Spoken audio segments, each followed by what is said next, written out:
troisième quart du 14e hizb. Et s'adressant à son peuple qui engagea une polémique avec lui, Abraham dit: « M'opposerez-vous au sujet de Dieu vos arguties, alors que c'est lui qui m'a fait découvrir la vérité? Je ne redoute nullement vos fausses divinités, à moins que Dieu ne veuille m'éprouver, car sa science embrasse toutes choses. N'y avez-vous pas réfléchi? Comment craindrais-je vos fausses divinités, quand vous-même ne craignez pas de donner à Dieu des associés sans aucune preuve de leur existence ne vous ait jamais été révélé? Lequel donc des deux parties a le plus droit à la sécurité? Dites-le si vous le savez. Ceux qui croient et qui n'entachent point leur foi par quelque iniquité, ceux-là seuls sont en sécurité, ceux-là seuls sont les bien guidés. Tel est l'argument décisif que nous avons fourni à Abraham contre son peuple. C'est ainsi que nous élevons le rang de qui nous voulons, car ton Seigneur est sage et omniscient.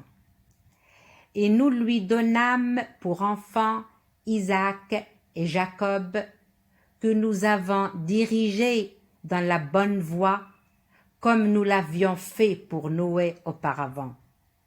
Et nous lui donnâmes aussi comme descendants David, Salomon, Job, Joseph, Moïse et Aaron. C'est ainsi que nous récompensons les hommes de bien. Il en fut de même de Zacharie, de Jean-Baptiste, de Jésus et d'Élie, qui étaient tous des hommes vertueux, ainsi que d'Ismaël, d'Élisée, de Jonas et de Lot, qui furent tous par nous élevés au rang d'élus. Notre faveur est allée également à une partie de leurs ascendants, de leurs descendants et de leurs proches, que nous avons élus et guidés dans la bonne voie. Telle est la voie du Seigneur, vers laquelle il dirige qui il veut parmi ses serviteurs. Mais s'ils avaient donné des associés à Dieu, toutes leurs œuvres auraient été vaines. Voilà ceux auxquels nous avons donné les Écritures, la sagesse et la prophétie. Et si ceux qui t'entourent refusent d'y ajouter foi, du moins nous en avons confié le dépôt à des gens qui ne les renieront pas. Voilà ceux dont Dieu guide les pas. Suis donc leur direction et dis aux négateurs: je ne vous demande pour cela aucun salaire. Ce n'est rien de moins qu'un rappel à l'intention de tout l'univers. Les négateurs n'estiment pas Dieu à sa juste valeur quand ils disent « Dieu n'a jamais rien révélé à un mortel ». Demande-leur: qui donc a révélé l'écriture que Moïse a apportée comme lumière et direction pour les hommes?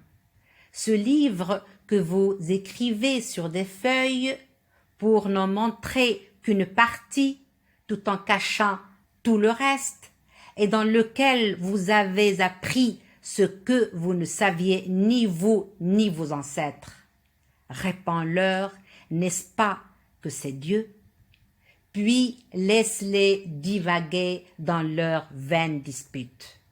Et, à présent, voici révélé un livre béni qui vient confirmer les précédentes écritures, et que nous te révélons afin que tu avertisses la cité mère et ses alentours.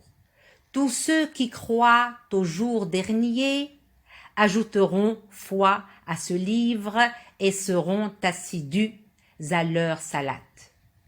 Qui est plus injuste que celui qui attribue à Dieu des mensonges ou qui dit « telle chose m'a été révélée » alors que rien ne lui a été révélé, ou qui affirme « je suis capable de faire des révélations semblables à celles que Dieu a envoyées ». Ah, si tu voyais ces imposteurs dans les affres de la mort au moment où les anges, les mains tendues vers eux, les presseront de rendre l'âme en leur disant « Aujourd'hui, vous allez subir un supplice humiliant pour n'avoir pas dit la vérité sur Dieu et pour avoir traité ces versets avec hauteur. Vous voilà donc revenus à nous, un par tel que nous vous avons créé pour la première fois, ayant abandonné derrière vous tout ce que nous avons octroyé. Mais nous ne voyons plus avec vous les intercesseurs auxquels vous prétendiez être associés. La rupture entre eux et vous est-elle donc consommée? Et vos divinités mensongères se sont-elles donc à jamais évanouies?